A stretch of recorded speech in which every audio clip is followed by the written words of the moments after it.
नमस्कार विद्यार्थी मित्रांनो, दिनेश टोंबरे या YouTube चॅनलवरती आपलं सहर्ष स्वागत आहे।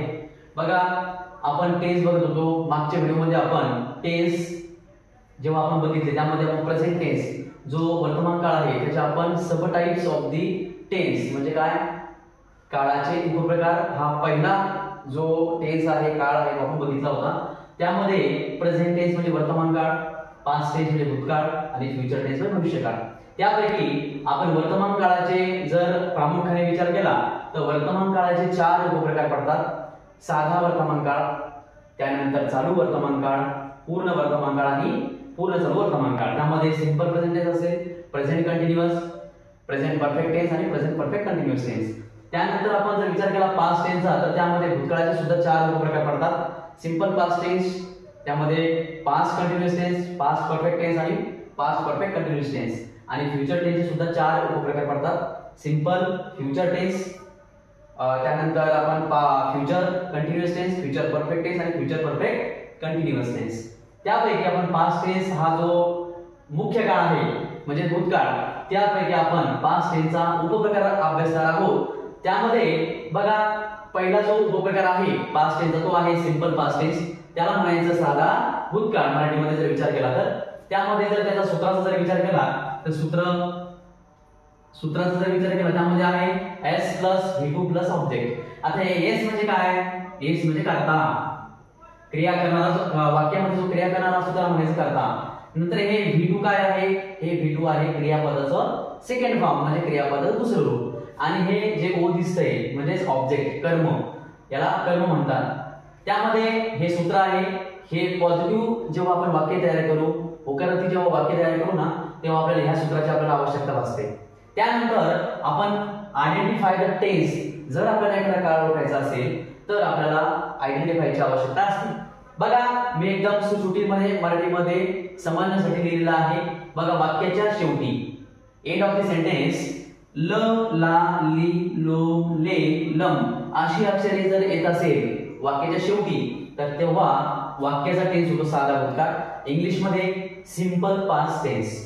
ओके, त्यानंतर आपण बघू रूल्स, नियम। नियमांचा जर विचार आपण केला तर त्यामध्ये सुरुवातीस आपल्याला करता घ्यायचा आहे, जसं मी सूत्रामध्ये सांगितलं आहे सुरुवातीला करता घ्यायचा। त्यानंतर सेकंड आहे क्रियापदाचं दुसरं रूप, या केस मध्ये क्रियापदाचं सेकंड फॉर्म दुसरं रूप आपल्याला घ्यायचं असतं। आणि शेवटी आपल्याला कर्म घ्यायचा आहे। आता बघा, मी इथं नियम लिहिलेले आहेत, हे नियम खूप महत्त्वाचे आहेत। तुम्हाला त्यासाठी आपल्याला काय करावं लागेल? सूत्र, ओळख आणि नियम हे पाठ केल्याशिवाय मध्ये जमणार नाही। त्यामध्ये तुम्हाला या गोष्टी जर तुम्ही पाठांतर केल्या, दन केल्या तर त्या गोष्टी तुम्हाला वाक्य तुम्ही डेफिनेटली तयार करू शकता। जसं की आपण आता उदाहरणार्थ जर घेतलं, त्यामध्ये होकारार्थी वाक्य जर तयार करायचं असेल तर बघा, मी तिथे गेलो। बघा, हे वाक्य जर आपल्याला घ्यायचं आहे आणि आपल्याला पहिलं ओळखायचं आहे first identify the subject, then after that verb and object. बघा, मी तिथे गेलो। आता बघा, जाण्याची क्रिया, बघा वाक्याच्या शेवटी आपल्याला ल, ला, ली, लो इथं मी सांगितलं होतं त्याप्रमाणे आपण वाक्य ओळखायला पाहिजे। मी तिथे गेलो, इथं आलं ल म्हणून आपल्याला टेन्स ओळखता आला की सिंपल पास्ट टेन्स आहे। ओके, बघा, सब्जेक्ट आहे, क्रियाकर्ता म्हणजे या वाक्यामध्ये क्रिया करणारा कोण आहे? मी, म्हणजे कोण करता, याला म्हणायचं सब्जेक्ट। मी गेलो हे आहे वर्ब। बघा, मी गेलो पण कुठे? कर्त्याने क्रियापदाला प्रश्न विचारला असता आपल्याला जे उत्तर मिळतं ना त्याला म्हणायचं ऑब्जेक्ट। बघा, कर्त्याने काय प्रश्न विचारायचे आहे?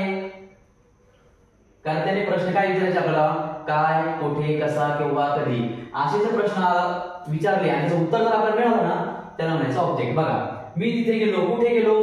आपल्याला काय उत्तर मिळालं? तिथे, मी तिथे गेलो, हे झालं ऑब्जेक्ट। आता आपल्याला करायचं आहे इंग्लिश मध्ये, आपण आता इथपर्यंत बघितलं, आपल्याला इंग्लिश मध्ये वाक्य तयार करायचं आहे, एकदम इझी आहे।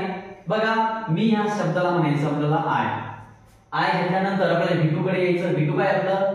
बघा, जाणे। आता गो म्हणजे काय? जाणे, हे आहे पहिलं फॉर्म। सेकंड फॉर्म काय आहे? वेंट। ओके, वेंट म्हणजे गेला किंवा गेले। आणि v3 काय आहे?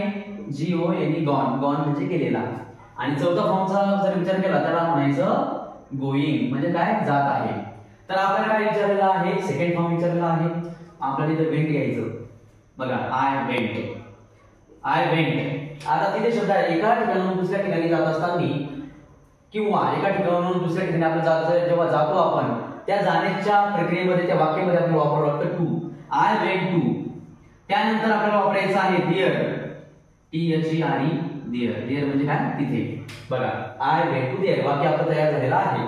अशा प्रकारे आपण वाक्य तयार करू शकतो. आणखी आपण एखादं वाक्य घेऊ शकतो.